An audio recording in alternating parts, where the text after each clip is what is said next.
Good morning, all. Today's class, let's talk about the miscellaneous drugs part 2.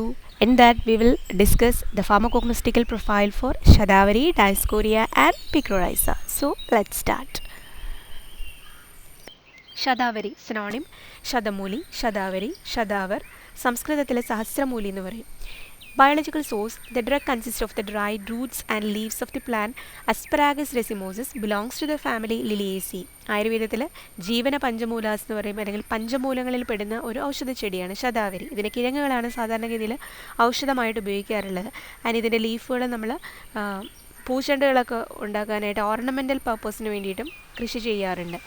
And it is a perennial climbing shrub, പടർന്ന് കയറുന്ന ഒരു കുറ്റിച്ചെടിയാണ്. And the stem is covered with recurved spines, ചെറിയ വളഞ്ഞിട്ടുള്ള മുള്ളുകൾ അതിനകത്തുണ്ട്. And the leaves are green, linear and needle like. And it bears tufts of cladodes. Cladodes എന്ന് പറഞ്ഞാൽ ഇങ്ങനെ നിബിഡമായിട്ടുള്ള ചില മോഡിഫൈഡ് ബ്രാഞ്ചസ് ആണ്. That means the stem developed into cladodes, and it perform the photosynthetic function. And the roots are white to buff colored, odor none, taste starchy, slightly bitter, followed by sweet taste, and 5 to 50 centimeter length, 2 centimeter diameter, cylindrical in shape, and longitudinally wrinkled with yellow hard central core. അപ്പോൾ ഇത്രയൊക്കെയാണ് അതിൻ്റെ morphological characters എന്ന് പറയുന്നത്. Chemical constituents: Shadavari roots contain steroidal saponins Shadaverin 1 to 4, and aglaconin is sarsapogenin, and leaves contain diosgenin and quercetin, and flowers and fruits contain quercetin, rutin and hyperoside. Flavonoid compounds ആണ്. ഇനി uses: ശതാവരിയുടെ പേര് തന്നെ സഹസ്രമൂലി എന്നാണ്. 1000-ൽ പരം ഔഷധ ഗുണങ്ങൾ ഉള്ളതുകൊണ്ടാണ് അങ്ങനെ ഒരു പേര് വരാൻ കാര്യം. And shatavari actually it is consider as a general tonic for the females, അതായത് ഫീമെയിൽ റീപ്രൊഡക്റ്റീവ് ടോണിക് ആണെന്ന് വേണമെങ്കിൽ പറയാം. ആയുർവേദത്തിൽ സ്ത്രീ സംബന്ധമായിട്ടുള്ള അസുഖങ്ങൾക്കാണ് സാധാരണ ഇത് ഉപയോഗിക്കാറ്. ക്യൂൻ ഓഫ് ഹെർബ്സ് എന്ന് പറയും, because it promotes a love and devotion. അതായത് ആയുർവേദത്തിൽ it's a rejuvenative tonic for female. മെയിലാണെങ്കിൽ വിത്താനിയ അതേപോലെ പറയുന്നൊരു പ്ലാന്റാണ്, അമുക്കുരം എന്ന് പറയും. ആൻഡ് ശതാവരി ഫീമെയിൽ അല്ലെങ്കിൽ ഫീമെയിൽ റിലേറ്റഡ് ആയിട്ടുള്ള പ്രോബ്ലംസിന് കൊടുക്കുന്നതാണ്. അതായത് ആർത്തവ സംബന്ധമായിട്ടുള്ള പ്രശ്നങ്ങൾ, റീപ്രൊഡക്റ്റീവ് സിസ്റ്റത്തിന് എന്തെങ്കിലും പ്രോബ്ലംസ് ഉണ്ടെങ്കിൽ, അതായത് ഇപ്പം ആർത്തവ പ്രശ്നങ്ങൾ, ഇപ്പോൾ മെനോപോസ് അല്ലെങ്കിൽ മെൻസ്ട്രൽ പ്രോബ്ലംസിനൊക്കെ സാധാരണ അതിനുള്ള ഒരു മരുന്നാണ് ശരിക്കും ആയുർവേദത്തിൽ ശതാവരി എന്ന് പറയുന്നത്. അത് ചേർന്നിട്ടുള്ള ഒത്തിരി ഫോർമുലേഷൻ, ശതാവരി കിഴങ്ങ് ചേർന്നിട്ടുള്ള ഒരുപാട് ഫോർമുലേഷൻസ് ഉണ്ട്. വേറൊരു യൂസ് ഗാലക്ടഗോഗ് ആണ്. ഗാലക്ടഗോഗ് എന്ന് പറഞ്ഞു കഴിഞ്ഞാൽ ഇറ്റ് പ്രൊമോട്ട്സ് ലാക്ടേഷൻ, അമ്മമാരിൽ മുലപ്പാൽ ഉണ്ടാകാനായിട്ട് സഹായിക്കുന്നുണ്ട്. And it's A tonic, general ആയിട്ടുള്ളൊരു ടോണിക്കാണ്. നമ്മുടെ ഇമ്മ്യൂണോ മോഡുലേറ്ററി എന്ന് പറയും, മോഡേൺ മെഡിസിനിൽ ഇമ്മ്യൂണോ മോഡുലേറ്ററി എന്ന് പറയും. അതായത് ശരീരത്തിൻ്റെ ആ ഒരു പ്രതിരോധശേഷി കൂട്ടുന്നു, ആൻറ്റി ഓക്സിഡൻ്റ് ആണ്. അങ്ങനെയുള്ള ആക്ടിവിറ്റീസ് ഉണ്ട്. So it's one of the ancient classical ayurvedic preparation. അപ്പോൾ അതിൽ ആയുർവേദ ശാസ്ത്രം അനുസരിച്ചിട്ട് നമ്മുടെ ശരീരത്തിന് പ്രതിരോധശേഷി കൂട്ടുന്ന കാറ്റഗറിയിലെ ഡ്രഗ്സിനെയാണ് ഇമ്മ്യൂണോ മോഡുലേറ്ററി എന്ന് പറയുന്നത്. സോ അതുകൊണ്ട് തന്നെ അതൊരു ടോണിക്കാണ്, നോട്ട് ഫോർ ഇപ്പോൾ ഫീമെയിൽസിന് മാത്രമല്ല മെയിൽസിനും അതൊരു ടോണിക്കായിട്ട് നമുക്ക് ഉപയോഗിക്കാവുന്നതാണ്. And it has anti oxytocic property. അതായത് ആയുർവേദ ശാസ്ത്രം അനുസരിച്ചിട്ട് പ്രഗ്നൻസിയിൽ ഈ ഒരു നിശ്ചിത അളവിൽ വൈദ്യനിർദ്ദേശാനുസരണം ശതാവരി കഴിക്കുന്നവരുണ്ട്. അതായത് ശതാവരി കൽപ്പ, ശതാവരി ഗ്രാന്യൂൾസ് ഒക്കെ എടുക്കാറുണ്ട്. എന്തിനാണെന്ന് വെച്ച് കഴിഞ്ഞാൽ ഇറ്റ് പ്രിവെൻറ്റ് ദ അബോഷൻ, അതായത് ത്രെറ്റനഡ് അബോഷൻ പ്രിവെൻറ്റ് ചെയ്യും, മിസ്കാരേജസ് പ്രിവെൻറ്റ് ചെയ്യും. അപ്പോൾ ഒരു 4 month ഒക്കെ കഴിഞ്ഞ ശേഷം ചിലരെടുക്കാറുണ്ട് ഈ ശതാവരി ചേർന്നിട്ടുള്ള പല പ്രിപ്പറേഷൻസും. പക്ഷേ എപ്പോഴും വൈദ്യനിർദ്ദേശാനുസരണം മാത്രം എടുക്കുക. അതായത് in Ayurveda it is used in threatened abortion and safe deliveries justified by uterine blocking activity. ആൻഡ് വേറെ ഇതിൻ്റെ യൂസാണ് ആൻറ്റി അൾസർ ആക്ടിവിറ്റി ഉണ്ട്, ആൻഡ് റുമാറ്റിസം, വാതരോഗങ്ങൾക്ക്, അതുപോലെ നെർവൈൻ ഡിസോർഡേഴ്സ്. അങ്ങനെ പറഞ്ഞാൽ എണ്ണിയാൽ തീരാത്തത്ര ഒരു ഗുണങ്ങളുള്ളതാണ്. ആയുർവേദത്തിലെ രസായന ഗുണമുള്ള പ്ലാന്റ്സിൽ പെടുന്നതാണ് ശരിക്കും ശതാവരി എന്ന് പറയുന്നത്. ആൻഡ് ഒരുപാട് ഇപ്പോൾ ചരക സംഹിത അതിലൊക്കെ ഒരുപാട് അഷ്ടാംഗ ഹൃദയത്തിലൊക്കെ ഒരുപാട് ഇതിനെ പറ്റിയിട്ട് എഴുതിയിട്ടുണ്ട്. അങ്ങനെയുള്ളൊരു ആയുർവേദിക് മെഡിസിനാണ് ശതാവരി എന്ന് പറയുന്നത്. It is known as a queen of herbs, അതായത് it's a general tonic for female, അതായത് ഫീമെയിൽ റീപ്രൊഡക്റ്റീവ് ടോണിക്കാണ്. And few marketed formulations: Lactare capsules, shatavari kalpa, shatavari churna, shatavari ghritam, അത് കോട്ടക്കലിൻ്റെ ഒരു പ്രോഡക്റ്റാണ്. സോ അതാണ് ശതാവരിയുടെ ഒരു യൂസസ് എന്ന് പറയുന്നത്. മെഡിസിനൽ ഒരു പ്രൊഫൈൽ എന്ന് പറയുന്നത് അത്രയൊക്കെയാണ്. ഓക്കെ.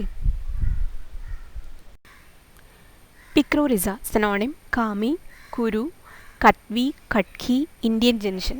മലയാളത്തിലെ കടുക് രോഹിണി എന്ന് പറയും. Biological source it consist of the dried rhizomes of Picrorhiza kurroa belongs to the family Scrophulariaceae. Geographical source, the plant is common on the alpine Himalayas from Kashmir to Sikkim between 3000 to 5000 meter. Himalaya നിരകളിലാണ് കൂടുതലും ഈ ഒരു plant കാണുന്നത്. ഒരുപാട് ഔഷധ ഗുണം. Morphological characters, greyish brown externally and blackish internally, slight and unpleasant odor, and it possesses bitter taste, and 3 to 5 centimeter length, 0.5 to 1 centimeter in diameter, and it is available in the form of cylindrical pieces with longitudinal wrinkles and annulations at tip. Chemical constituents. The active constituent of picrorhiza is picrorizin, a glucoside which yield picroretin and dextrose on hydrolysis. It also contains quitkin, a glucosidal bitter principle, and picroside 1 to 3, D-mannitol, vanillic acid, curin, quitkiol, quitcosterol, and quitcoside.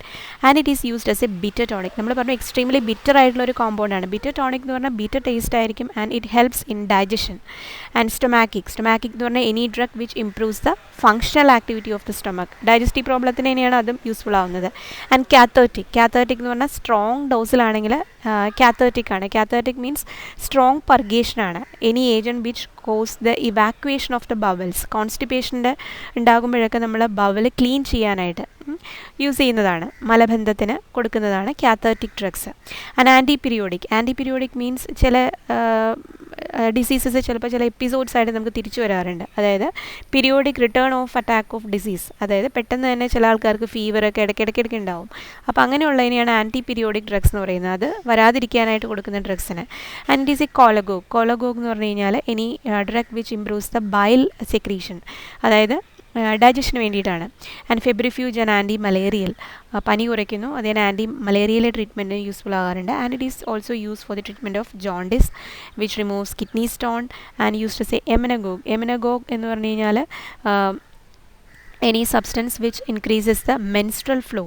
അതായത് any drugs which improve the menstrual flow. It is used the conditions like oligomenorrhoea എന്ന് പറയുന്നൊരു കണ്ടീഷനിലാണ് use ചെയ്തത്. Light menses എന്ന് പറയും. പീരിയഡ്സിൻ്റെ ഒക്കെ സമയത്ത് ചിലപ്പം blood flow ഇല്ലാതെയൊക്കെ വരുമ്പോൾ അങ്ങനെയുള്ള പല പ്രോബ്ലംസ് പല ഫീമെയിൽസിനും ചിലപ്പോൾ ഉണ്ടാകാറുണ്ട്. അപ്പോൾ അതിനാണ് എമനഗോഗ് എന്ന് പറയുന്നത്. അപ്പോൾ അത് പ്രൊമോട്ട് ചെയ്യാനാണ്.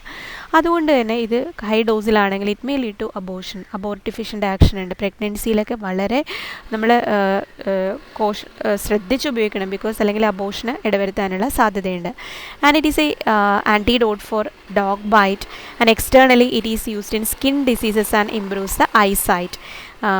And laxative ആണ്. അത് നമ്മൾ നേരത്തെ പറഞ്ഞു, കാത്തേർട്ടിക്കിൻ്റെ അവിടെ പറഞ്ഞതാണ്. അതായത് കുറച്ചും കൂടി മൈനർ ഡോസിലാണെങ്കിൽ it act as a laxative. അപ്പോൾ ഇതിൻ്റെ മെയിൻ യൂസ് എന്ന് പറയുന്നത് it is a bitter tonic ആണ്. Okay, that's all. Dioscorea synonym yam rheumatism root. നമ്മുടെ നാട്ടിലെ കാവത്ത് കാച്ചിൽ എന്നൊക്കെ പറയുന്നതിൻ്റെ ഒരു വൈൽഡ് വെറൈറ്റിയാണ്. And it is the dried rhizomes of several species of Dioscorea like Dioscorea deltoidea, Dioscorea villosa, Dioscorea composita, floribunda, and it belongs to the family Dioscoreaceae. And it is mainly found in North America, Mexico, India. It is found in Himalaya from Kashmir and Punjab to an altitude of 3000 metre. And Nepal, China അവിടങ്ങളിലുണ്ട്. And characteristics features, നമ്മളതിൻ്റെ rhizomes ആണ് use ചെയ്യുന്നത്. The rhizomes are slightly brown in colour, odourless, bitter taste ആണ്, and available in varying sizes, and numerous rootlets are present on the surface of the rhizome. Chemical constituent, the roots contain diosgenin, a steroidal sapogenin, and its glycoside smilagenin, epismilagenin, and beta isomer yamogenin. It also contains sapogenase, which is an enzyme, and phenolic compounds and starch. So diosgenin ആണ് അതിലെ major constituent. ഇതൊരു steroidal sapogenin ആണ്. Saponin type ഒരു glycoside ആണ് diosgenin. Okay, uses of Dioscorea. It is a main source of diosgenin. നമ്മൾ ഇതുവരെ പഠിച്ച drugs പോലെയല്ല, ഇത് കുറച്ചൊരു ഡിഫറെൻ്റ് ആണ്. This diosgenin is used in modern medicine as a precursor for the synthesis of corticosteroid, progesterone etcetera.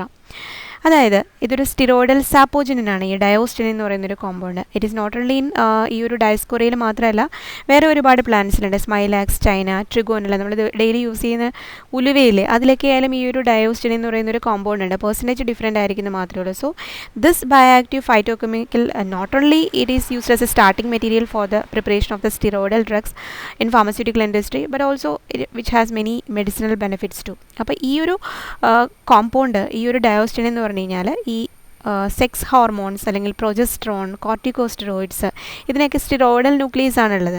അപ്പോൾ അതുകൊണ്ട് തന്നെ അത് സിന്തസൈസ് ചെയ്യാനുള്ള ഒരു സ്റ്റാർട്ടിംഗ് മെറ്റീരിയൽ അല്ലെങ്കിൽ ഒരു പ്രിക്വസർ അല്ലെങ്കിൽ ഒരു റോ മെറ്റീരിയൽ ആയിട്ടാണ് ഈ ഒരു ഡയോസ്റ്റിൻ യൂസ് ചെയ്യുന്നത്. അതുകൂടാതെ വേറെയുണ്ട് ഒരുപാട് പൊട്ടൻഷ്യൽ ബെനിഫിറ്റ്സ്. റീസെൻ്റ്ലി അതിൻ്റെ ആൻറ്റി ക്യാൻസർ ആക്ടിവിറ്റി, അതുപോലെ ഹൈപ്പർ കൊളസ്ട്രീമിയ, ഇൻഫ്ലമേഷൻ, അങ്ങനെ ഒരുപാട് ഇൻഫെക്ഷൻസിനൊക്കെ ഒരുപാട് അങ്ങനെയുള്ള സ്റ്റഡീസും ചെയ്ത് നോക്കിയിട്ടുണ്ട്. ബട്ട് ഇപ്പോഴും അത് ഒരു മെയിൻ അതിൻ്റെ യൂസ് എന്ന് പറയുന്നത് ഇറ്റ് ഈസ് ദ സ്റ്റിറോയിഡൽ പ്രിക്വസർ. അതായത് ഡയോസ്റ്റിനിൻ ആണ് ആ ഒരു പ്രിക്വസർ എന്ന് പറയുന്നത് for the production of corticosteroids and progesterone. ഇത് ഈ ഒരു പ്രൊജസ്ട്രോണൊക്കെ എന്ന് പറഞ്ഞാൽ കോൺട്രാസെപ്റ്റീവ്സിൽ യൂസ് ചെയ്യുന്നതാണ്. അതായത് ലിവോനോർജിസ്ട്രോൾ, എത്തിനൈൽ എസ്ട്രാഡിയോൾ അങ്ങനെയുള്ള കോൺട്രാസെപ്റ്റീവ് പിൽസിലൊക്കെ ശരിക്കും ഈ ഒരു ഹോർമോണൽ സെക്സ് ഹോർമോൺസ് ആണ് യൂസ് ചെയ്യുന്നത് അതിൻ്റെ കോമ്പിനേഷൻ പിൽസിലൊക്കെ. അപ്പോൾ അത് പ്രിപ്പയർ ചെയ്യാനുള്ളൊരു സ്റ്റാർട്ടിംഗ് മെറ്റീരിയലാണ്. So that's all about the profile for Dioscorea. Thank you.